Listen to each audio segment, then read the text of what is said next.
At finally, nagchat na naman ng kaibigan ng kumare nyo, Day. Nagagala daw ako sa kanila kasi magluluto daw siya ng spaghetti kapag ako yung pupunta. Kaya naman napasayaw na lang ng inday nyo.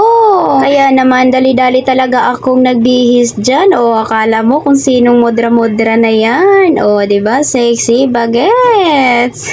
At nung pagkatapos ko nga magbihis ay purmang-purma nga ako dyan. Pero bumuhos din naman ang ulan. Kaya naman naiinis na naman ang kumare nyo. O tingnan nyo naman. Napangasana ako niyaya ng kaibigan ko mga mare. Napupunta nga sa bahay nila.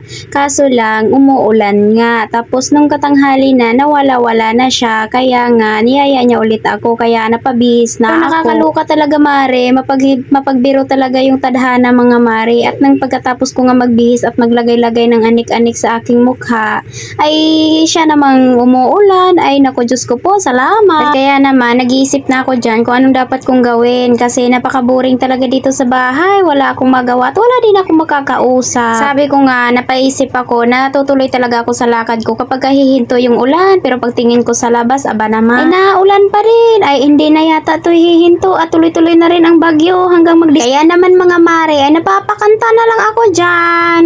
Tigil na ulan at ako ay gagala na. Nainis na nga ako dyan mare kasi nga bumuhos nga kasi ang ulan nga kakabihis ko lang at naglagay-lagay na ako ng mga anik-anik sa aking mukha. Ay nako, sayang naman ang aking lipstick. Ay nako, pati yung pagbibidicure ko mga mare ay binilisan ko na lang din. Ay natapos ko kaagad 5 minuto lang, pero wala talaga mga mare, mabihis lang din ulit ako. Nagbihis nga ulit ako dyan mga mare pero porma pa rin, pero palingki talaga ang bagsak natin ito kasi nga magluto na lang ako ng Bicol Express. So Bicol Express naman manok naman mga mare, hindi pork. Yun yung naisip kong lutuin mga mare kasi maulan nga. Gusto kong humigop din ng sabaw na may gata. Kaya nasarap naman. At kaya naman mabilis na ako naglakad dyan. Paano naman makabilis ng lakad dito? Ganito yung daanan namin. Baha na naman dito kapag umulan. Ganito yung daanan mga mare, lubog pa yung paa natin. Ako sayang naman yung ating pedicure kanina mga mare. Nalulubog din pala sa baha dito.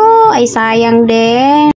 Sinasabi ko sa inyo mga mare, mahirap talaga tumira dito mga mare kasi nga lahat ng daanan dito ay mapakatubig kapag umuulan. Lalo na pag malakas ang ulan mga mare, halos abutin talaga yung bubong mo. Kaya naman ay nako, mapapangiti na lang tayo sa sobrang init. Halos nang nadadaanan ko mga mare ay matubig talaga at dito naman malapit na sa palengke at akala ko ay wala ng tubig na, ay ganoon din naman pala at mas lalo pang matubig dito, malalim-lalim pa nga. Ay sinasabi ko kayo sa inyo mga mare, ay ambon pala ang at ganyan na ang itsura niya. Ganito talaga dito na lugar mga mare, kunting ulan lang ay nabaha na agad at bawal po lalabas sa mga bata nito kasi mas lalo silang magkakasakit kapag lagi silang naglalaro sa ganitong kulay ng tubig. Ay aba naman, napakadumi. At nung nakarating na ako ng palengke mga mare, ay kung saan-saan pa ako dinadala ng tadhana. Ay aba naman wala yung bukas na nagtitinda ng manok at manok lang ang bibilhin ko kasi mamurang-mura. Grabe mga mare, wala talagang tinda na manok dito mga mare, kaya kung saan-saan na ako nagpupunta mga mare at lumabas na nga ako dito sa highway. At dito ako sa highway nagbabakasakali at baka may makita akong manok na nagtitinda dito. Ay, ibang-iba yun manok na nagtitinda. Ay kaya siguro wala pang tinda mga mare kasi alauna pa ng hapon, natulog pa yung mga manok. Nga sa highway mga mare at nag-iikot-ikot na ako kung nasaan na yung manok dito na nagtitinda. Anyway mga mare, wala talaga dito banda mga mare at kaya naman ay pumasok na ulit ako dito sa aming barangay at dito na ako naghahanap-hanap baka may merong maliit na tindahan dito at nagtitinda ng manok. At finally mga mare, sa isang araw na pag-iikot, mga isang oras lang pala na pag-iikot mga mare at nakakita din ng manok. Pero hindi pala manok yung nagtitinda mga mare, tao pala. At dito na ulit ako sa bahay nakapag-video mga mare at yan yung mga nabili ko lahat-lahat. Paano ba ako mag-video?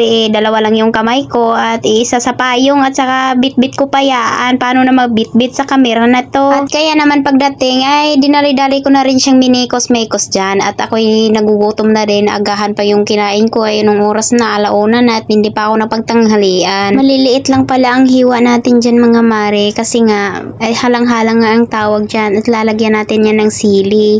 Kaya naman nilipat ko yung camera sa likod kaya parang hindi naman klaro. Ito kasing luto na paborito ko pag nandun pa ako sa probinsya mga mare, kasi ito yung lagi kong niluluto doon kapag magkakatay kami ng manok na Bisaya.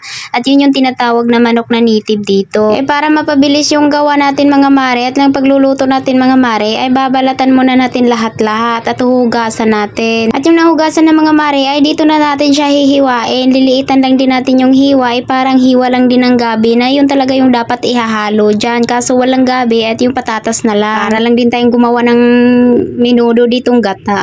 At yung sa manok mare, hindi na natin muna yung titimplahan. At itong kalamansi lang muna dalawa ay yung ilalagay natin, pipigain natin siya dyan. At syempre mekos-mekos lang natin yan at itabi natin yan. At syempre dito mga mare, haluin lang din natin ng 3 sili yan. Kaso hindi nga nakain si tita ng sili nga yung maanghang. At hiniwan na natin una yung sibuyas at saka yung mga sili dyan. Pero isang piraso lang yung sili na hahalo natin dyan yung pula. Pero yung siling green hindi naman yan siya maanghang kaya carry lang yan titita. Isang piraso lang yung ihahalo natin dyan na sili. Itatabi na lang natin yung isa at saka na yun mamaya ipipisain na lang natin sa pinggan. At syempre dito sa kawali ay maglagay tayo ng mantikang at nung kumulo na ilalagay na natin yung mga ricados, yung sibuyas at saka yung bawang. Tapos pag na golden brown na tsaka na natin ilalagay na natin yung manok na minarinate natin sa kalamansi. Ay wala na yung lansa kasi nga nababad na siya sa kalamansi. Kaya mekos-mekos lang natin siya ng konti dyan at hahayaan na lang muna natin yan.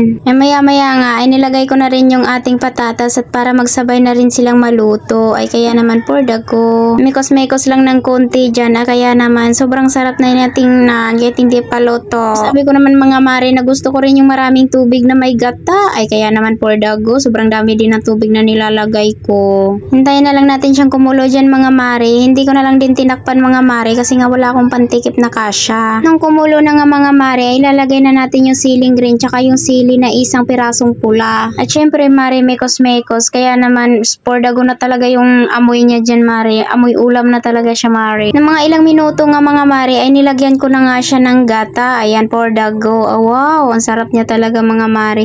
Ito din yung paborito ko sa luto mga mare, yung manok na may gata or kaya pork na may gata. Masarap din mga mare. At nung kulong-kulo na talaga siya mga mare, feeling ko naluluto na talaga siya, ay hinahalo-halo ko pa rin siya para mas kulong-kulo pa talaga siya. Ang ganitong luto nga mga mare, kailangan pakuluin talaga natin ng sobra kasi may gata nga siya. Dapat lutong-luto po talaga yung gata niya at talagang nagmamantika na iyan.